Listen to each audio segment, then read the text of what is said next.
This webinar will begin with an overview of the coastal area, designated inland waterways, and eligibility requirements for communities interested in participating in the program.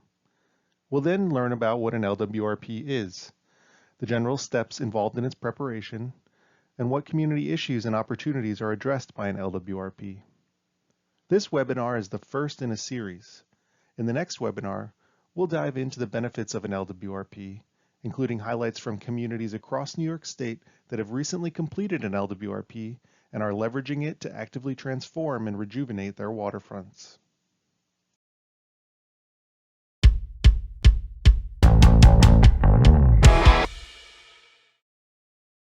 Our waterfront across New York State is diverse and historic, with traditional coastal areas and maritime centers, major ports and harbors. Our shorelines are steeped in history and culture in all regions of the state. In the New York State coastal area, we find tidal waters in Long Island, New York City, and in the Hudson River. The Great Lakes and St. Lawrence River are also included in the New York State area due to their importance for commerce and trade, with major ports in Buffalo and Oswego, and major shipping routes along the St. Lawrence and Niagara, having connections to the Atlantic Ocean. There is an even greater diversity of waterways as we head inland to communities located along our major rivers and lakes. The State Barge Canal System traverses many regions of the state, including the Finger Lakes, Lake Champlain, the Mohawk and Oswego River, and also includes portions of the historic Erie Canal. There are many inland communities whose economic and cultural heritage are deeply intertwined with waterfront industry, or recreation and tourism, and where community identity is reliant on water-dependent uses such as fishing, boating, swimming, wildlife viewing, and other activities that depend on direct access to the water. The community's first step to determining eligibility for the local waterfront revitalization program is to ensure the entity that will be adopting the LWRP is authorized to do so. That entity must be an incorporated town, city, or village in New York State. The Office of the State Comptroller maintains local government data relating to the municipal entities in New York State. Maps and tables can be accessed at the link on this slide. The list of inland waterways designated by Article 42 is regularly updated as amendments are made by the state legislature.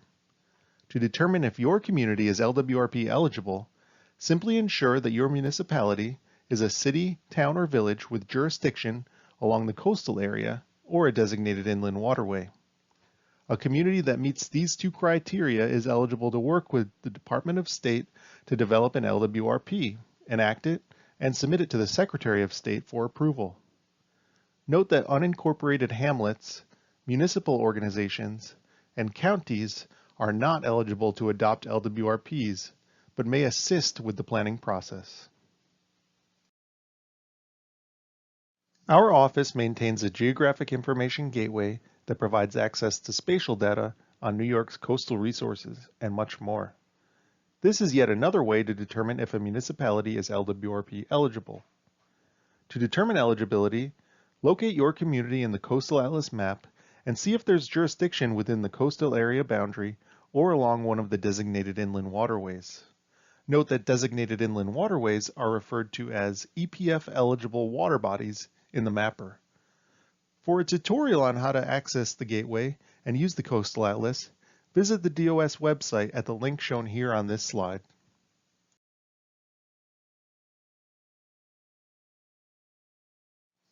A general overview of the legislative background is beneficial to understanding the framework within which the LWRP operates.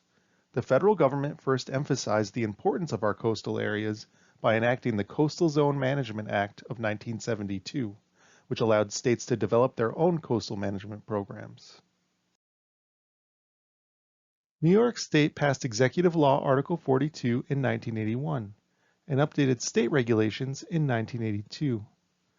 These enabled creation of the state's coastal boundary and provided a framework for coastal consistency review.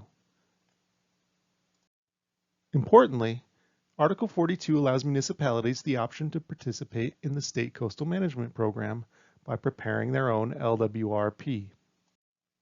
Also in 1982, the New York City LWRP was the first approved in New York State, requiring state and federal agency actions to be consistent with the local program.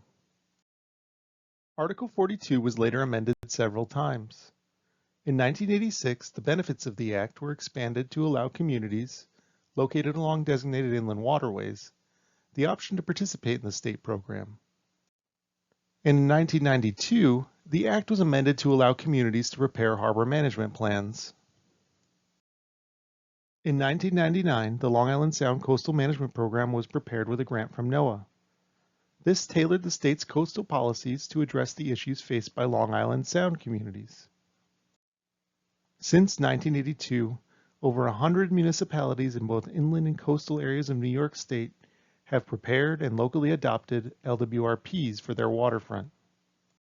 This builds upon the extensive legacy of waterfront revitalization and coastal management at all levels of government.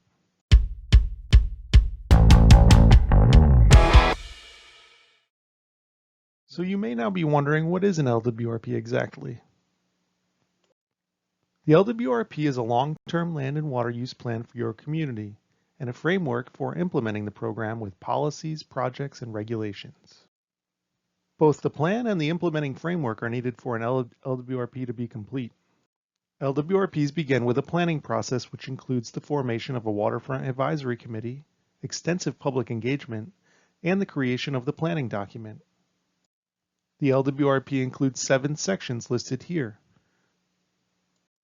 The first defines a waterfront revitalization area boundary. This is that area of land and water within the municipal jurisdiction that is influenced by the waterfront. The second section conducts an inventory and analysis in this defined area. The third section refines the coastal policies. The fourth proposes land and water uses and projects in the waterfront revitalization area. The fifth defines techniques for local implementation. These are local actions, legislation, or programs to implement the LWRP.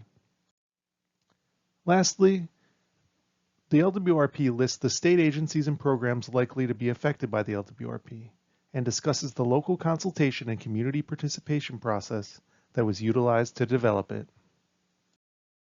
Additionally, LWRPs include the adoption of a local consistency review law by the municipality to ensure that future municipal actions are consistent with the coastal policies.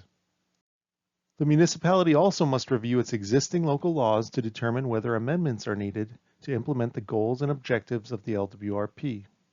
Examples include zoning amendments, stormwater subdivision, and historic preservation law amendments. LWRPs must also include a comprehensive harbor management plan that takes a closer look at waterside uses, issues, and regulations. The harbor management plan also considers policies and local legislative actions that may be utilized to address water use issues. Examples include local docking and mooring laws or local regulations to address boater speed.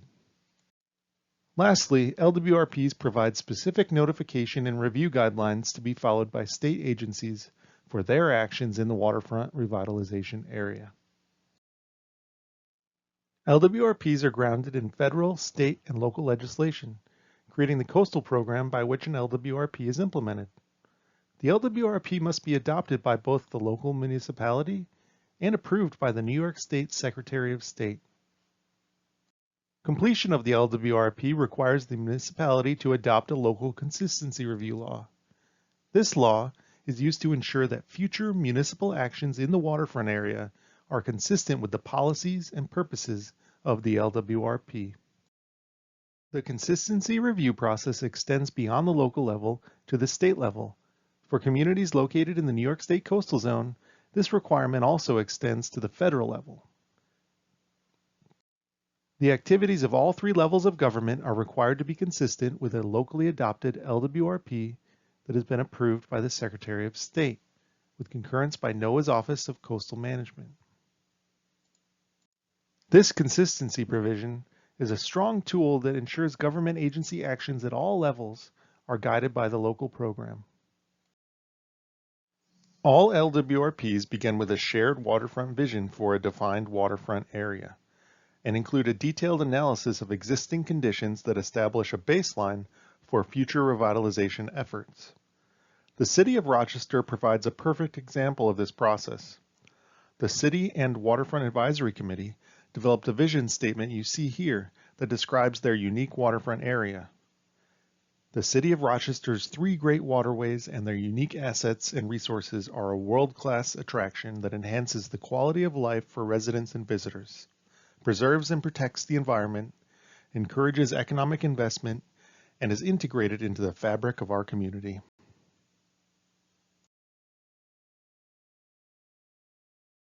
Once a shared vision is established, the community then defines a set of waterfront goals that will further that vision, and that will help guide the delineation of a boundary, enhancements to the coastal policy explanations, and the overall implementation of the LWRP. As an example, the City of Rochester's waterfront goals cover topics such as public access, sustainability, tourism, investment, preservation, and economic development. All the individual sections of the LWRP, as they are developed, find purpose in the shared waterfront vision and the community's waterfront goals.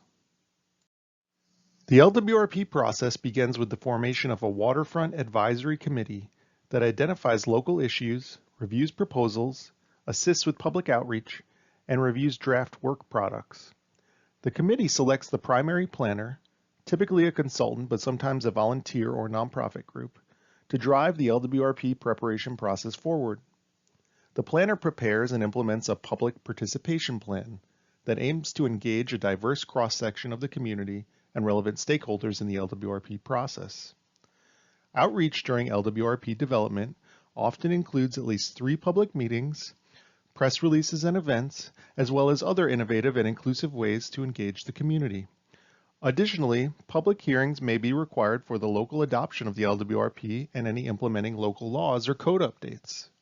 The preparation of an LWRP brings together the shared resources of community members, local leaders, regional organizations, and state and federal agencies to create a comprehensive management structure for the municipal waterfront. Any one of these stakeholders can take on a leadership role in the development of an LWRP for their community. LWRPs must include an inventory and analysis of the waterfront, including the upland area, the shoreline, and the waterside. This should identify the existing conditions and provide an analysis that will assist the community in prioritizing their most pressing revitalization needs. This slide provides examples of planning topics that are often addressed by the inventory and analysis. The inventory and analysis should also consider previous planning that is important to the LWRP, such as the community's comprehensive plan, recent zoning updates, and any area plans that overlap with the waterfront area. This inventory is then analyzed to prioritize areas for specific waterfront revitalization strategies. Public access, scenic resources, historic resources, flood mitigation and resiliency are common focus areas of this opportunity analysis. A detailed and comprehensive understanding of existing waterfront conditions and future opportunities provides the necessary information to guide subsequent revitalization and regulation efforts. Opportunities to promote and facilitate the siting of water-dependent uses along the shoreline should be prioritized in the LWRP and the Harbor Management Plan. Water-dependent uses include commercial fishing, boating, wildlife viewing, swimming, and harbor operations that require direct shoreline access. The LWRP is guided by a set of 44 state coastal policies which can be found in the state's Coastal Management Program. For communities on Long Island Sound, the Long Island Sound Coastal Management Program provides a set of 13 policies and 61 sub-policies. Coastal policies are regulatory statements of action based on existing laws and regulations. These address a wide range of issues that affect the state's coastal area, including development, public access and recreation, historic, scenic, and ecological resources, and working waterfront assets. An example is shown on this slide. Policy number 44, preserve and protect tidal and freshwater wetlands and preserve the benefits derived from these areas. Each state coastal policy is supported by a state explanation in the Coastal Management Program, and both the policy statement and the explanation of policy carry through to the LWRP. So, continuing with Wetlands Policy number 44 as an example, the state explanation is now included here. This state explanation informs the policy statement by listing the types of wetlands for which the policy is intended to apply, and goes on to describe the benefits derived from the preservation of tidal and freshwater wetlands.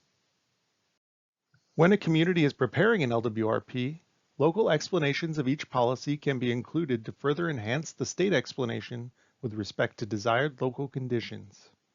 Together, these policy statements and explanations guide the development of waterfront planning and the formulation of revitalization projects, and also provide the basis for a regulatory framework to ensure that future municipal actions are consistent with the purposes of the LWRP. The policies are then implemented locally by existing regulations and a newly enacted local consistency review law. There are a number of ways that LWRPs may be implemented, many of which can be supported by state funding and technical assistance. These include regional level planning, such as for a whole watershed or lakefront, the development of new local laws to address climate change and resiliency, public access and restoration projects, or seeking DOS designation for a particularly scenic area in a region, known as a scenic area of statewide significance. Completing an LWRP often acts as a gateway to other state local initiatives in New York State, such as Brownfield Opportunity Area Nomination, Downtown Revitalization Area Planning, or other state initiatives.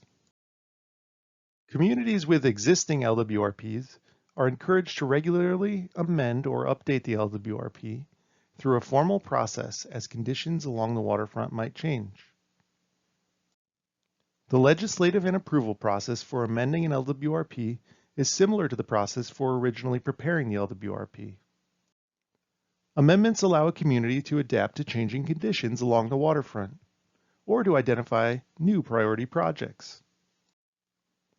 New York State's regulations allow for a 21-day state agency review rather than a 60-day review for minor amendments.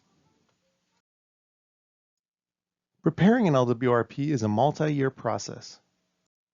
The chart here shows the many steps and general timeline for LWRP preparation. 5 years from start to finish is the typical timeline. The process requires involvement of the Waterfront Advisory Committee, Department of State review of each section as it's drafted, and 3 to 4 public engagement events. The final stages of LWRP preparation require a 60-day review by state agencies, followed by further review prior to Secretary of State approval. The process for amending an existing LWRP can be slightly quicker than this timeline in some circumstances. However, an amendment is still often a 2 to 3 year process at a minimum. Because of the long timelines involved, communities should identify local staff that can guide the process over multiple years prior to embarking on an LWRP or amendment. More resources are available from the Department of State on the topic of LWRP preparation and related planning topics that affect the coastal zone. We hope you find the information presented in this webinar a useful first step in working with New York State to revitalize your waterfront and reach your revitalization goals. For questions, please visit our website or contact us at the email address displayed here.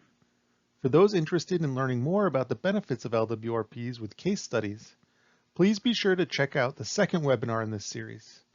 Thank you for your interest in the New York State Department of State's Local Waterfront Revitalization Program.